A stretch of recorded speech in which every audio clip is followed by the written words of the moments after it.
Hi there. So this week marks Cervical Cancer Awareness Week, which is a cause very close to my heart for various reasons. Essentially, the week aims to raise awareness of cervical cancer and actually encourage young women in particular to book a smear test and go along for the appointment. I found out today that, quite shockingly, 22% of women in the UK aren't going for their regular smear tests, which is really quite worrying. I know that a lot of people are concerned about smear tests. There's a lot of scaremongering. People get really concerned and worried about the whole experience, and they think it's going to be absolutely humiliating and it's going to be really painful and all of these different things that are simply not true.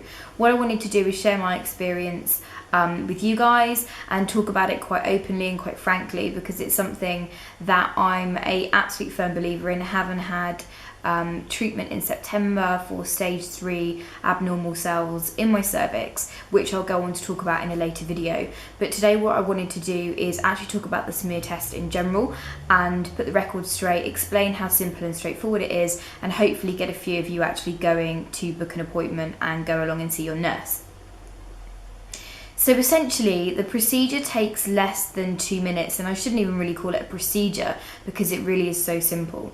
All that happens is your nurse will ask you to remove your underwear, sit on a bed in a frog position, like you did in gym class, and she will insert a speculum, which is essentially a plastic disposable piece of equipment that's inserted into your vagina just to open it up so she can get a clearer idea and a clearer view of your cervix. The speculum is probably about this big and about this wide. And all that happens is she gently inserts it, guided with some lubrication. Normally they're really gentle and really lovely because they know how concerned people can get, especially if you're a young woman.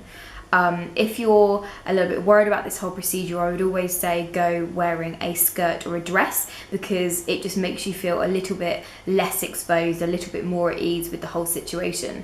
And just try chatting to the nurse. They're normally really friendly. They know how embarrassing this can be. So on the whole, they're usually really friendly, keen to talk about anything but what they're actually doing. So just go in and remember that they do this thousands and thousands of times a year. They've seen probably 100 other lady parts that week, and that yours is really nothing to worry about. Don't worry about the fact you haven't had a wax, or you're not wearing your best knickers, or you're worried about smelling funny. Literally, they've seen thousands and thousands of lady bits. And it's like going and having a pedicure and worrying that you've got manky feet, when in fact the person before you was probably 10 times worse, and the person before them was probably 10 times worse than that. So don't ever worry about anything at all. Once the speculum is inserted, all they do is use a teeny tiny little toothbrush on a long stick, and this is inserted and swished around a couple of times just so they can pick up some cells and some samples to send away to the lab. They take that out, they remove the speculum, and you're done. You can put your underwear back on and you're out of there within literally a couple of minutes. It's so straightforward. It's nothing to worry about at all. Like I was saying, the nurses do these thousands of times a year, so for them it's not a big deal. However, they do understand that with some women it can be quite embarrassing and they're not really sure what to expect. If you are nervous, it's always worth saying to the nurse that this is your first time or you're really worried. You know, they can answer your questions. They're quite up for showing you what they're going to be doing, explaining to you how it works, even showing you the equipment that they use, and making you feel as comfortable as possible. So you're in and out within a couple of minutes, and then you just get a letter in the post, maybe about 4 weeks later, which says whether or not your results have come back normal or abnormal. If they come back abnormal, it's again nothing to really worry about. There are so many steps within this process.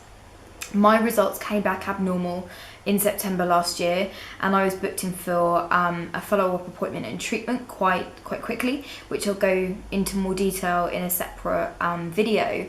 But it's really nothing to worry about. Your doctor and your nurse will hold your hand through the whole process, and it's better to be safe than sorry. If I hadn't have gone for my regular smear test, I would never have known that I had abnormal cells. I would never have had treatment, and in a few years' time, who knows, I could have actually ended up in a much worse situation than I was in.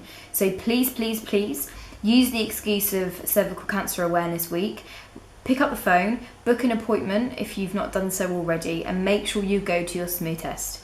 Make sure you wear some good knickers to make yourself feel good. Make sure you wear a long skirt or a dress to cover your modesty, and just don't worry at all. If you've got any questions or want to talk about anything on a personal level, you can always email me or tweet me or send me a message on any one of my social networks. It's so important. So please, please, please book a smear test.